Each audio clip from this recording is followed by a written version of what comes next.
우리는 늘 인생이 내일부터 진짜 시작될 거라고 굳게 믿으며 살아갑니다. 지긋지긋한 오늘만 버티면, 이번 주말만 오면, 통장에 돈만 꽂히면, 우리는 지금 내 눈앞에 있는 이 시간을 마치 진짜 인생을 맞이하기 위한 애기실쯤으로 취급하며 지루해하고 짜증을 내죠. 하지만 염세주의 철학자 아르투르 쇼펜하우어는 오지도 않은 미래를 기다리며 오늘을 기꺼이 쓰레기통에 처박는 우리의 멍청한 습성을 향해 아주 서늘한 일침을 날립니다. 현재는 두 번 다시 오지 않는다. 철학의 관점에서 볼 때 과거는 이미 죽어버린 유령이고 미래는 내 머릿속에만 존재하는 완벽한 망상입니다. 우리 손에 쥐어진 유일한 실체는 지금 두 발로 딛고 있는 이 현재뿐인데 인간은 그 귀중한 현재를 미래라는 허상을 위한 불쏘시개로 낭비해버립니다. 결국 평생을 내일만 기다리며 현재를 죽이다가 정작 단 하루도 제대로 살아보지 못한 채 무덤으로 직행하는 가장 비참하고 우스꽝스러운 촌극을 벌이는 것이죠. 오늘 영상에서는 현재를 즐겨라 같은 흔해 빠진 긍정주의나 욜로식의 얄팍한 조언은 쓰레기통에 던져버리겠습니다. 대신 쇼펜하우어가 인간의 본성을 해부하듯 들여다보며 발견한 가장 불편하고 내묵곡한 진실, 바로 기대라는 이름의 독약이 어떻게 우리의 현재를 갉아먹고 인생 전체를 집어삼키는지를 아주 적나라하게 파헤쳐보겠습니다. 이 이야기를 끝까지 듣고 나면 여러분은 아마 지금까지 자신이 얼마나 허망한 신기루를 쫓으며 소중한 오늘을 내다 버렸는지 뼈저리게 깨닫게 될 겁니다. 그리고 그 깨달음이 불편하면 불편할수록 그것이야말로 진짜 여러분의 삶을 바꿀 수 있는 출발점이 됩니다. 자, 그럼 먼저 이런 장면을 한번 떠올려 보십시오. 월요일 아침 알람이 울립니다. 눈을 뜨는 순간 머릿속에 가장 먼저 떠오르는 생각이 뭡니까? 금요일까지만 버티자. 이겁니다. 월요일 아침에 눈을 떴는데 벌써 금요일을 기다리고 있는 겁니다. 지금 이 순간 월요일 아침의 공기, 창문 사이로 스며드는 햇살, 부엌에서 커피를 내리는 그 고요한 시간, 이런 것들은 전부 눈에 들어오지 않습니다. 오직 머릿속에는 금요일 저녁, 퇴근 후 소파에 누워서 리모컨을 잡는 그 장면만이 반짝반짝 빛나고 있죠. 그래서 월요일을 억지로 버팁니다. 화요일도 버팁니다. 수요일쯤 되면 반이나 왔다며 스스로를 위로하고 목요일이 되면 매일만 버티면 된다고 대듭니다. 그리고 드디어 금요일이 옵니다. 그토록 기다리던 금요일 저녁이 왔는데 막상 소파에 눕고 나면 어떻습니까? 뭔가 허전합니다. 생각했던 것만큼 행복하지가 않습니다. 이게 아닌데 싶은 묘한 공허함이 밀려옵니다. 그러면 또 다음 주말을, 다음 연휴를,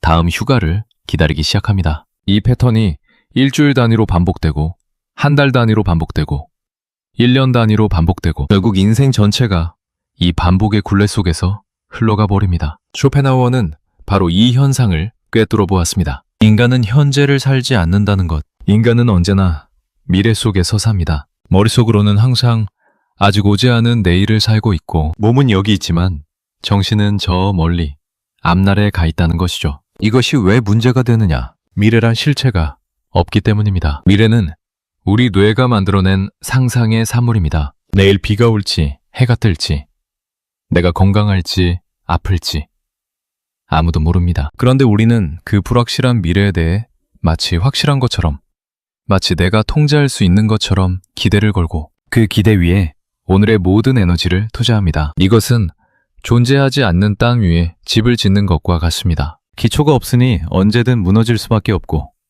무너질 때마다 우리는 절망하고 좌절하고 분노합니다. 그리고 또다시 새로운 기배를 세웁니다. 이번에는 진짜 될 거라고 믿으면서요. 여기서 잠깐 기배라는 감정의 본질을 좀 더 깊이 들여다볼 필요가 있습니다. 기배란 무엇입니까? 기배란 결국 지금은 부족하다는 선언입니다. 곰곰이 생각해 보십시오. 우리가 무언가를 기배한다는 것은 현재 상태가 만족스럽지 않다는 뜻이고 미래의 어떤 시점에 가서야 비로소 만족할 수 있을 것이라는 믿음입니다. 다시 말해 기대는 현재에 대한 부정이자 거부입니다. 지금 이 순간은 아직 진짜가 아니야. 진짜 내 인생은 저 앞에 있어. 이런 무의식적인 판단이 기대의 바탕에 깔려 있는 겁니다. 그래서 기배를 품는 순간 현재는 자동으로 가치를 잃습니다. 현재는 그저 미래로 가기 위한 징검다리.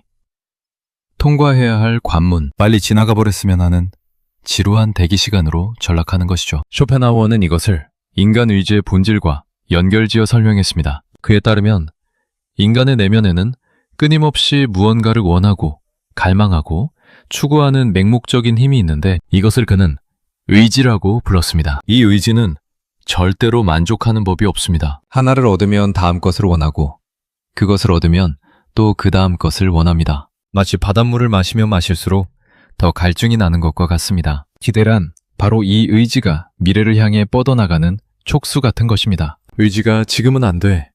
더 있어야 해. 저것을 가져야 해.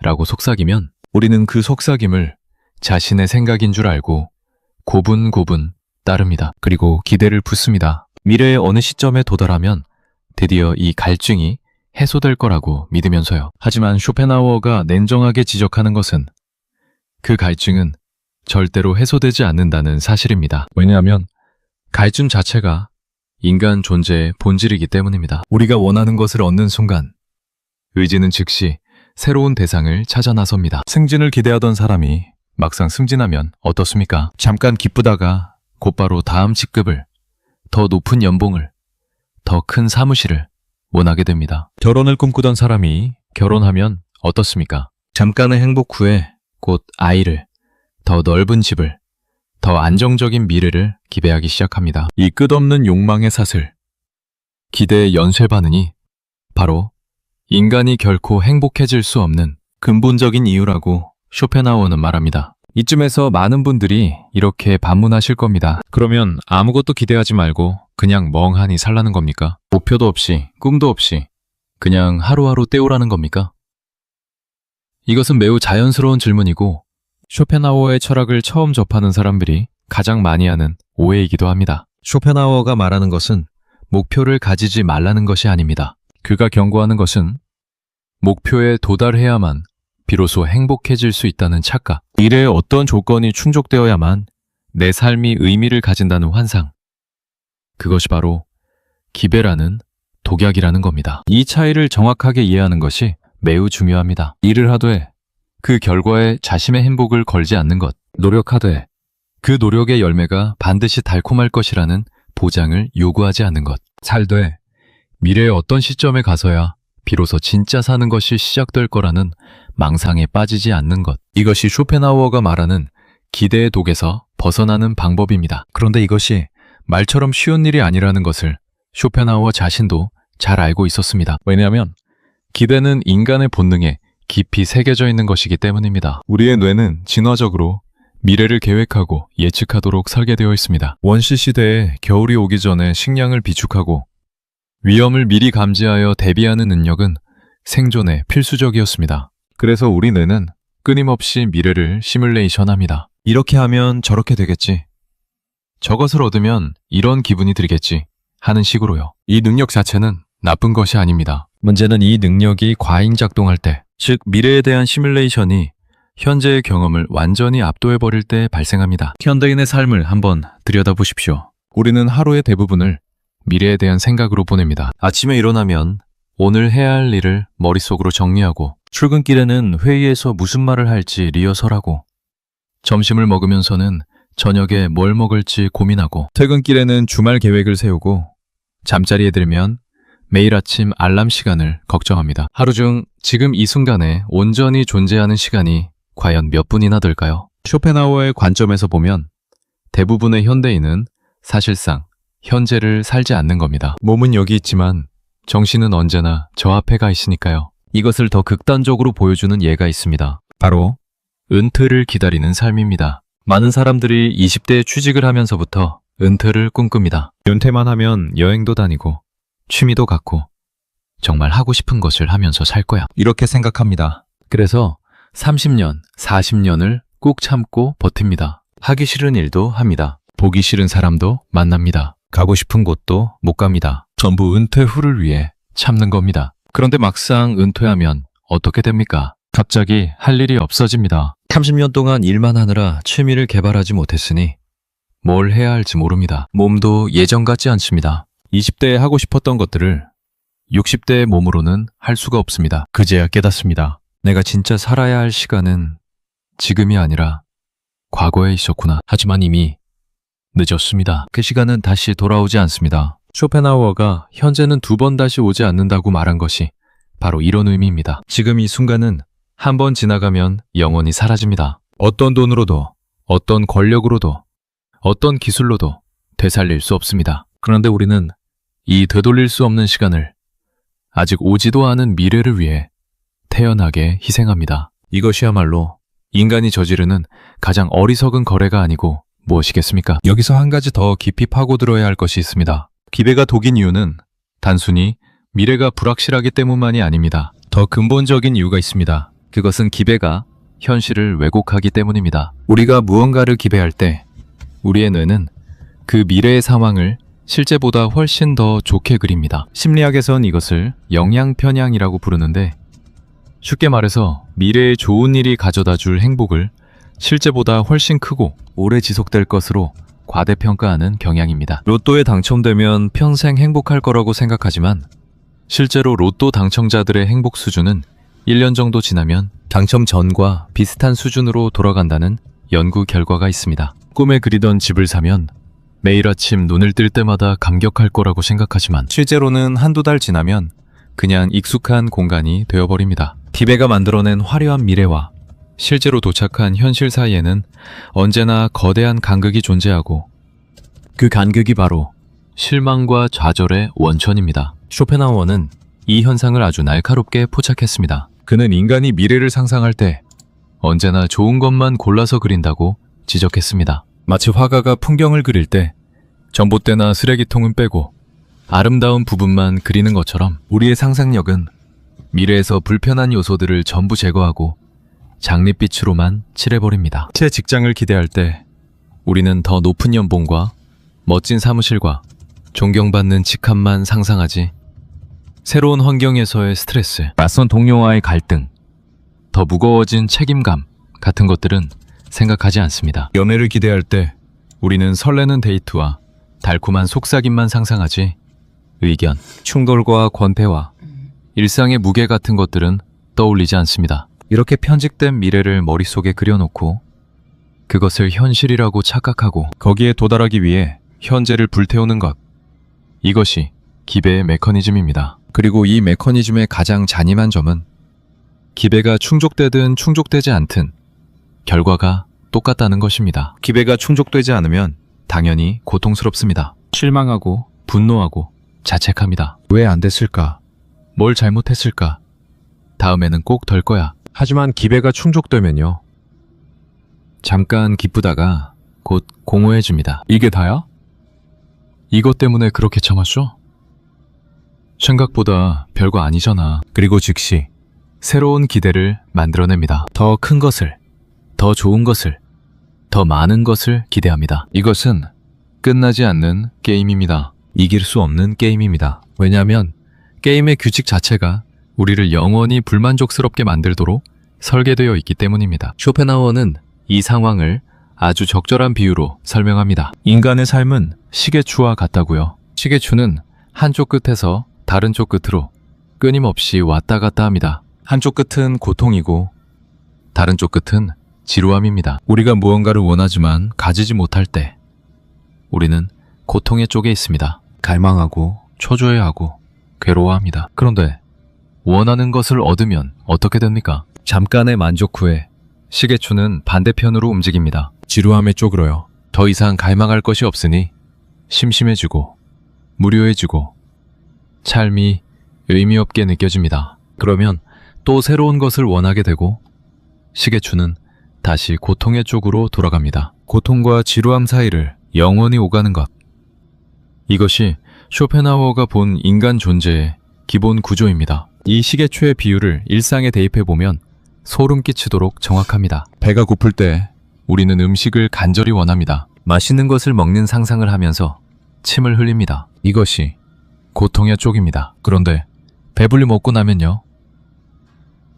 너무 많이 먹었다 하면서 소파에 늘어집니다. 먹는 행위 자체에 대한 흥미가 사라집니다. 이것이 지루함의 쪽입니다. 그러다 시간이 지나면 다시 배가 고파지고 또 음식을 갈망하게 됩니다. 이 단순한 예에서부터 인생의 가장 큰 목표에 이르기까지 이 패턴은 정확하게 반복됩니다. 자, 그러면 이 끝없는 시계추의 진동에서 벗어날 방법은 없는 것일까요? 쇼펜하우어는 완전한 해방은 거의 불가능하다고 보았지만 그래도 몇 가지 길을 제시했습니다. 그중 하나가 바로 미적 관조입니다. 쉽게 말해서 아름다운 것을 볼 때 우리는 잠시 동안 의지의 지배에서 벗어난다는 것입니다. 석양을 바라볼 때, 아름다운 음악을 들을 때, 뛰어난 예술작품 앞에 서 있을 때 우리는 순간적으로 무언가를 원하는 것을 멈춥니다. 그저 바라보고 듣고 느끼기만 합니다. 그 순간에는 미래에 대한 기대도 과거에 대한 후회도 없습니다. 오직 지금 눈앞의 아름다움만이 존재합니다. 쇼펜하우어에 따르면 이것이야말로 인간이 경험할 수 있는 가장 순수한 형태의 행복입니다. 의지가 잠시 잠든 사이에 찾아오는 고요한 기쁨이죠. 하지만 이런 미적 관조의 순간은 오래 지속되지 않습니다. 석양은 지고 음악은 끝나고 전시회에서 나오면 다시 일상으로 돌아갑니다. 그러면 의지가 다시 깨어나고 기배가 다시 고개를 들고 시계추가 다시 움직이기 시작합니다. 그래서 쇼펜하우어의 철학이 염세주의라고 불리는 것입니다. 그는 인간의 근본적인 조건이 고통이라고 보았고 그 고통에서 완전히 벗어나는 것은 거의 불가능하다고 생각했습니다. 그런데 여기서 우리가 놓치지 말아야 할 중요한 포인트가 있습니다. 쇼펜하우어의 염세주의는 그러니까 포기하고 아무것도 하지 말자가 아닙니다. 오히려 그 반대입니다. 인간의 조건이 고통이라는 사실을 직시하는 것. 기대라는 독약의 메커니즘을 정확하게 이해하는 것. 이것이 바로 그 독에서 벗어나는 첫걸음이라는 뜻입니다. 병을 치료하려면 먼저 병의 정체를 알아야 하지 않겠습니까? 쇼펜하우어는 우리에게 병의 정체를 알려주는 의사와 같습니다. 간단히 가혹하다고 해서 의사를 욕할 수는 없는 노릇이죠. 자, 이제 기배의 독이 우리 일상에서 구체적으로 어떤 형태로 나타나는지 좀 더 자세히 살펴보겠습니다. 가장 흔한 형태는 바로 조건부 행복입니다. 이것만 되면 행복할 텐데, 저것만 가지면 만족할 텐데 하는 생각이죠. 이 문장에서 핵심은 만면이라는 조건절입니다. 행복의 조건을 다는 순간 행복은 현재에서 미래로 추방됩니다. 지금은 행복하지 않지만 조건이 충족되는 미래의 어느 시점에서 행복이 나를 기다리고 있다는 구조가 만들어지는 것이죠. 이 조건부 행복의 함정은 조건이 끊임없이 바뀐다는 데 있습니다. 학생 때는 대학만 붙으면 행복할 텐데 합니다. 대학에 붙으면 취직만 되면 행복할 텐데 합니다. 취직하면 결혼만 하면 행복할 텐데 합니다. 결혼하면 집만 사면 행복할 텐데 합니다. 집을 사면 아이만 낳으면 행복할 텐데 합니다. 아이를 낳으면 아이가 대학만 가면 행복할 텐데 합니다. 아이가 대학에 가면 은퇴만 하면 행복할 텐데 합니다. 은퇴하면 건강만 하면 행복할 텐데 합니다. 그리고 어느 날 문득 깨닫습니다. 평생을 조건부 행복을 쫓으며 살았는데 정작 단 한 번도 무조건적으로 행복했던 적이 없었다는 것을요. 이 패턴을 한번 자신의 삶에 대입해 보십시오. 지금 이 순간 여러분의 머릿속에는 어떤 조건이 걸려 있습니까? 이번 달 월급만 들어오면, 이 프로젝트만 끝나면, 살만 빠지면, 그 사람이 연락만 하면, 이런 조건들이 하나둘씩 떠오르지 않습니까? 그리고 그 조건이 충족되면 정말로 행복해질 거라고 진심으로 그렇게 믿고 계시지 않습니까? 쇼펜하우어는 그것이 환상이라고 말합니다. 착각이라고 말합니다. 그 조건이 충족되는 순간 의지는 새로운 조건을 만들어낼 것이고 행복은 또다시 미래로 도망가 버릴 것이라고 말합니다. 기배의 독이 나타나는 또 다른 형태는 비교입니다. 우리는 끊임없이 남과 자신을 비교합니다. 그리고 그 비교를 통해 기배를 만들어냅니다. 친구가 좋은 차를 사면 나도 좋은 차를 갖고 싶어집니다. 동료가 승진하면 나도 빨리 승진해야 한다는 압박을 느낍니다. SNS에서 누군가의 행복한 일상을 보면 내 일상이 초라하게 느껴집니다. 이 비교는 결국 나도 저렇게 되면 행복할 텐데 라는 기대를 낳고 그 기대는 다시 현재에 대한 불만으로 이어집니다. 쇼펜하우어는 비교를 통한 기대가 특히 해롭다고 보았습니다. 왜냐하면 비교의 대상은 무한하기 때문입니다. 아무리 많이 가져도 더 많이 가진 사람은 반드시 존재합니다. 아무리 잘나도 더 잘난 사람은 언제나 있습니다. 비교를 통해 기배를 설정하는 한 만족은 원리적으로 불가능합니다. 이것은 결승선이 계속 뒤로 물러나는 마라톤과 같습니다. 아무리 달려도 절대 도착할 수 없는 레이스를 뛰면서 조금만 더 가면 된다, 조금만 더 가면 된다 하고 스스로를 속이는 것이죠. 특히 현대사회에서 이 비교의 독은 SNS를 통해 기하급수적으로 진폭되고 있습니다. 과거에는 비교의 대상이 주변 사람들, 즉 이웃이나 친척이나 동료 정도로 한정되어 있었습니다. 하지만 지금은 전 세계 사람들의 삶을 실시간으로 들여다볼 수 있습니다. 그것도 그들이 가장 화려하고 행복한 순간만을 골라서 보여주는 편집된 삶을요. 이것은 쇼펜하우어 시대에는 상상도 못했던 규모의 기배 생성 장치입니다. 수십억 명의 사람들이 가짜의 최고의 순간을 전시하고 우리는 그것을 보면서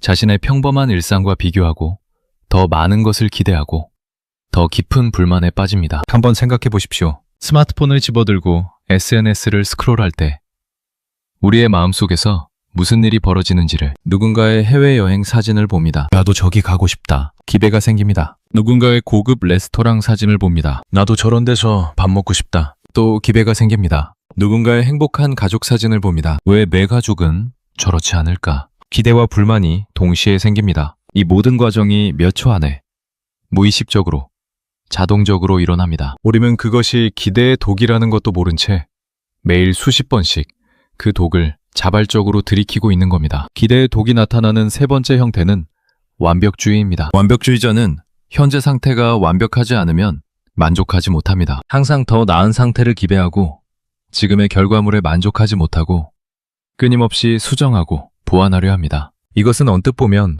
성실함이나 높은 기준의 표현처럼 보이지만 쇼펜하우어의 관점에서 보면 이건 역시 기배라는 독의 변형입니다. 완벽한 상태라는 것은 현실에 존재하지 않기 때문입니다. 어떤 결과물이든 개선의 여지는 반드시 있고 어떤 상황이든 더 나을 수 있는 가능성은 항상 존재합니다. 완벽을 기대하는 것은 존재하지 않는 것을 기대하는 것이고 존재하지 않는 것을 기대하는 한 현재 만족할 수 있는 날은 영원히 오지 않습니다. 완벽주의의 함정에 빠진 사람들은 종종 자신이 노력하고 있다고 착각합니다. 나는 더 좋은 결과를 위해 노력하는 것뿐이야 라고요. 하지만 실제로 그들이 하는 것은 노력이 아니라 현재에 대한 끊임없는 거부입니다. 이건 충분하지 않아. 더 해야 해. 아직 멀었어. 이 내면의 목소리는 마치 채찍질하는 감독관처럼 쉬지 않고 현재를 부정합니다. 그 결과 완벽주의자는 아무리 많은 것을 이루어도 성취감을 느끼지 못합니다. 왜냐하면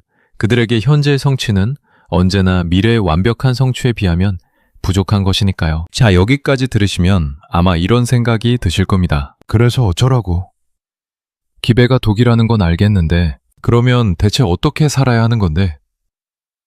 이것은 매우 중요한 질문입니다. 쇼펜하우어의 철학이 단순한 비관론이 아니라 실천적인 지혜를 담고 있다는 것을 보여주는 질문이기도 합니다. 쇼펜하우어가 제시하는 첫 번째 처방은 현재에 대한 자각입니다. 기대의 독이 작동하는 방식을 알고 나면 우리는 그것을 포착할 수 있게 됩니다. 마음속에서 이것만 되면 이라는 문장이 떠오를 때 지금 기대의 독이 작동하고 있구나 하고 알아차릴 수 있게 됩니다. 이 알아차림 자체가 이미 독을 중화시키는 해독제의 역할을 합니다. 왜냐하면 기배가 가장 강력하게 작동하는 것은 우리가 그것을 의식하지 못할 때이기 때문입니다. 무의식적으로 미래의 행복을 투사하고 무의식적으로 현재를 평가절하하고 무의식적으로 조건부 행복의 함정에 빠지는 것.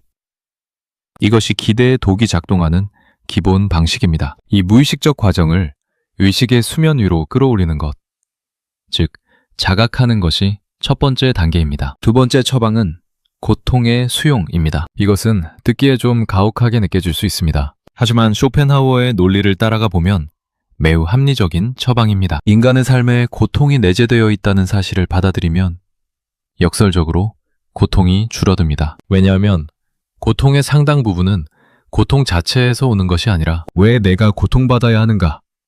라는 저항에서 오기 때문입니다. 일이 잘 안 풀릴 때 왜 나한테만 이런 일이 생기는 거야?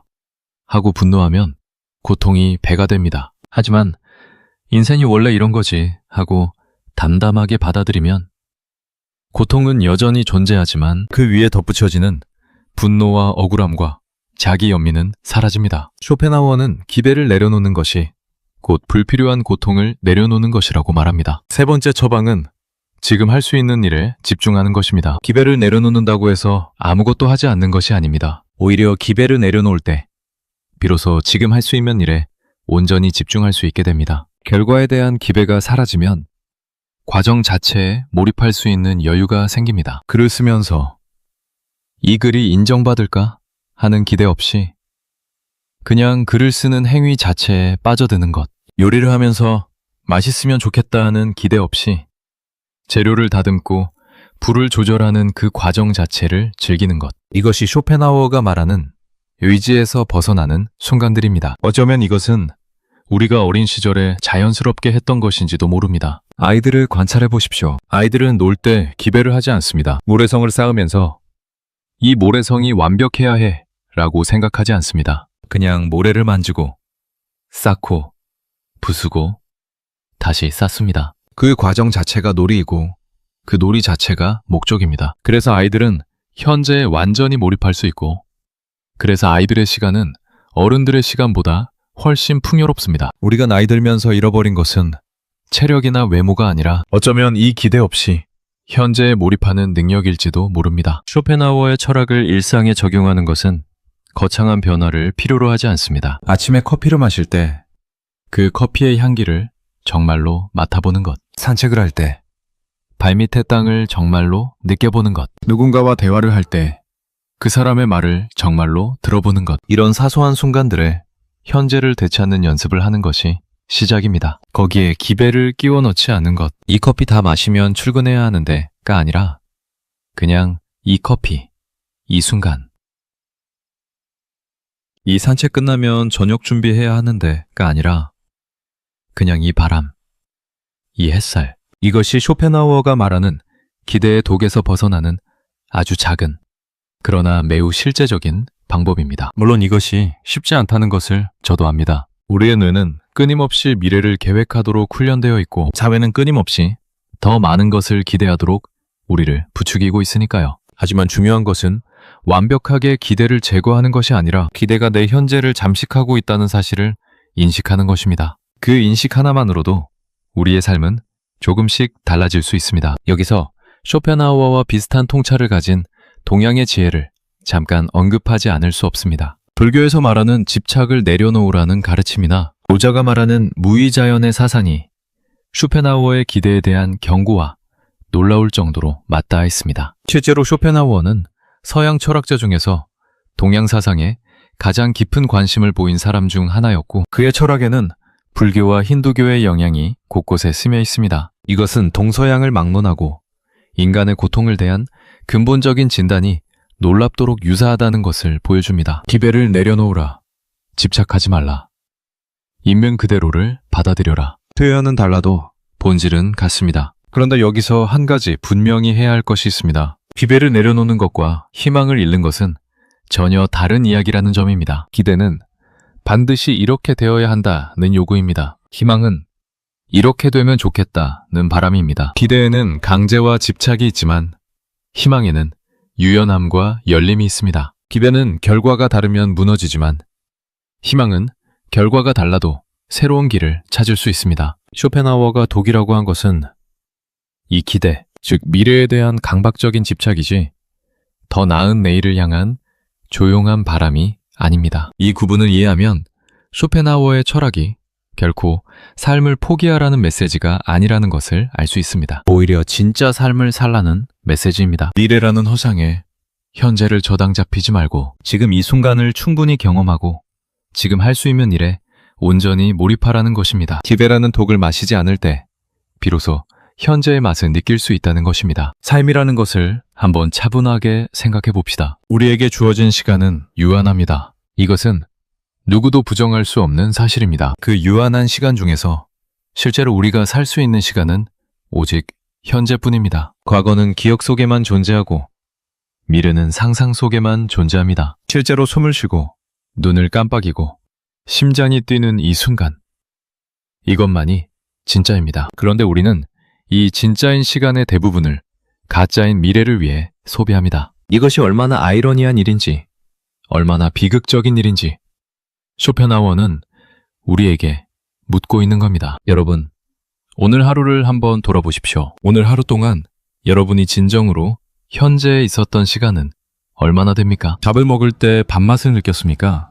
아니면 핸드폰을 보면서 기계적으로 숟가락을 움직였습니까? 출퇴근길에 하늘을 올려다보았습니까? 아니면 머릿속으로 오늘 해야 할 일, 내일 해야 할 일을 줄줄이 나열하고 있었습니까? 가족과 함께 있을 때 그들의 얼굴을 제대로 바라보았습니까? 아니면 몸만 거기 있고 마음은 다른 곳에 가 있었습니까? 이런 질문들이 불편하게 느껴진다면 그것은 좋은 징조입니다. 불편함은 자각의 시작이고 자각은 변화의 시작이기 때문입니다. 쇼펜하우어의 철학이 우리에게 주는 가장 큰 선물은 답이 아니라 질문입니다. 나는 정말로 살고 있는가? 아니면 살 준비만 하고 있는가? 이 질문을 진지하게 던져본 적이 있는 사람과 없는 사람의 인생은 크게 다를 수밖에 없습니다. 죽음에 대해서도 잠깐 생각해 봅시다. 쇼펜하우어는 죽음을 두려워할 필요가 없다고 말했습니다. 왜냐하면 죽음이란 결국 의지의 소멸, 즉 더 이상 아무것도 원하지 않는 상태이기 때문입니다. 평생을 기배라는 독에 중독되어 고통받던 인간이 마침내 그 독에서 해방되는 순간이 바로 죽음이라는 것이죠. 이것은 상당히 도발적인 생각입니다. 대부분의 사람들은 죽음을 끔찍한 것으로 여기지만 쇼펜하우어의 논리에 따르면 진짜 끔찍한 것은 죽음이 아니라 죽음을 맞이하는 순간에 나는 한 번도 제대로 살지 못했다 고 깨닫는 것입니다. 임종을 앞둔 사람들이 가장 많이 하는 후회가 무엇인지 아십니까? 더 열심히 일할 걸. 이 아닙니다. 더 많이 벌 걸. 또 아닙니다. 가장 많은 후회는 남의 기대에 맞추어 살지 말고 내 인생을 살 걸. 그리고 그렇게 열심히 일하지 말고 더 많이 즐길 걸 이라고 합니다. 이것은 쇼펜하우어의 통찰과 정확하게 일치합니다. 평생을 기대에 쫓겨 살다가 마지막 순간에야 비로소 기대가 독이었다는 것을 깨닫는 것입니다. 그때는 이미 돌이킬 수 없는 때이지만요. 그래서 쇼펜하우어의 메시지는 결국 이것으로 귀결됩니다. 죽기 전에 깨달아라. 기배라는 독이 당신의 현재를 갉아먹고 있다는 것을 지금 깨달아라. 내일이 아니라 오늘, 나중이 아니라 지금. 그 깨달음이 필요하다는 것입니다. 왜냐하면 매일은 올 수도 있고 오지 않을 수도 있지만 지금 이 순간은 확실히 여기 있으니까요. 자, 이제 좀 더 현실적인 이야기를 해보겠습니다. 기배의 독이 가장 심각하게 작용하는 영역 중 하나가 바로 인간관계입니다. 우리는 다른 사람에게 끊임없이 기대를 합니다. 부모는 자식에게 기대하고, 자식은 부모에게 기대하고, 친구는 친구에게 기대하고, 연인은 연인에게 기대합니다. 네가 이렇게 해주었으면 좋겠다.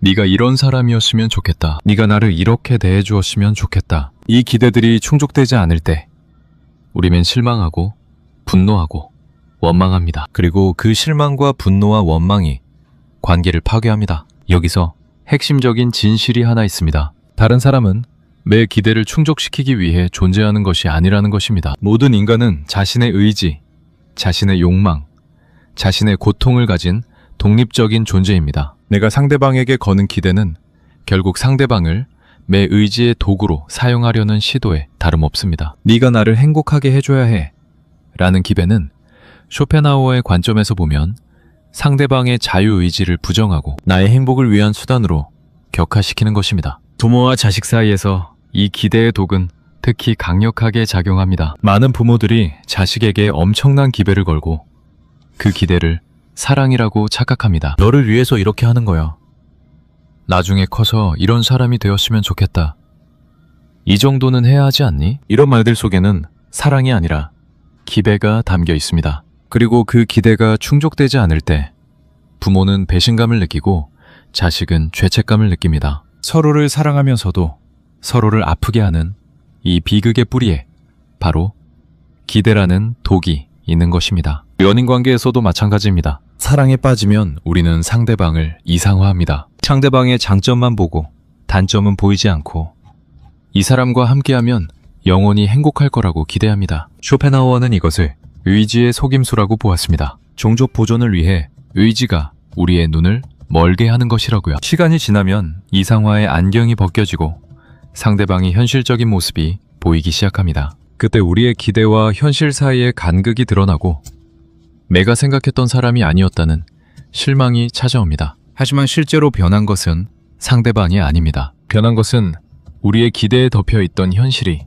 모습을 드러낸 것뿐입니다. 기대 없이 사람을 대한다는 것은 어떤 것일까요? 그것은 상대방을 있는 그대로 받아들이는 것입니다. 그 사람의 장점뿐만 아니라 단점까지도, 그 사람의 밝은 면뿐만 아니라 어두운 면까지도 함께 보는 것입니다. 그리고 그 전체를 그냥 인정하는 것입니다. 당신은 당신이고 나는 나다. 당신이 나를 행복하게 해줄 의무는 없고 나도 당신을 행복하게 해줄 의무는 없다. 하지만 우리는 서로의 곁에 있는 것을 선택할 수 있다. 이것이 기대의 독에서 벗어난 관계의 모습입니다. 요구가 아닌 선택, 집착이 아닌 존중, 기배가 아닌 감사. 이것이 쇼펜하우어의 철학이 인간관계에 던지는 메시지입니다. 자, 이제 우리의 이야기를 마무리해 봅시다. 쇼펜하우어는 현재는 두 번 다시 오지 않는다고 말했습니다. 이 한마디 안에 그의 철학의 핵심이 전부 담겨 있습니다. 현재는 유일한 실체이고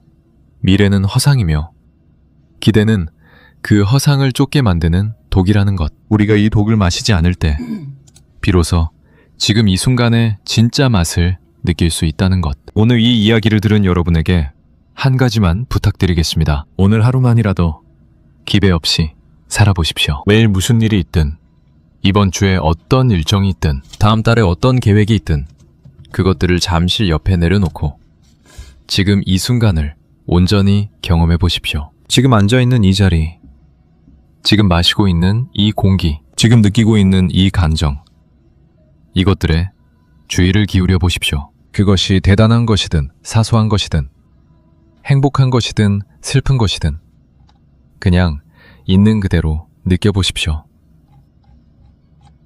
그렇게 하루를 살아보면 아마 뭔가 다르다는 것을 느끼실 겁니다. 크게 다른 것이 아닐 수도 있습니다. 아주 미세한 차이일 수도 있습니다. 하지만 그 미세한 차이가 바로 기배라는 독에서 벗어나는 첫걸음입니다. 쇼펜하우어가 200년 전에 남긴 이 경고를 우리가 오늘 비로소 듣고 있다는 것 자체가 이미 의미 있는 일입니다. 기배라는 독을 마시지 마십시오. 현재는 두 번 다시 오지 않습니다. 이 한마디를 가슴에 새기고 오늘부터 하루하루를, 지금 이 순간을 진짜로 살아가시기를 바랍니다.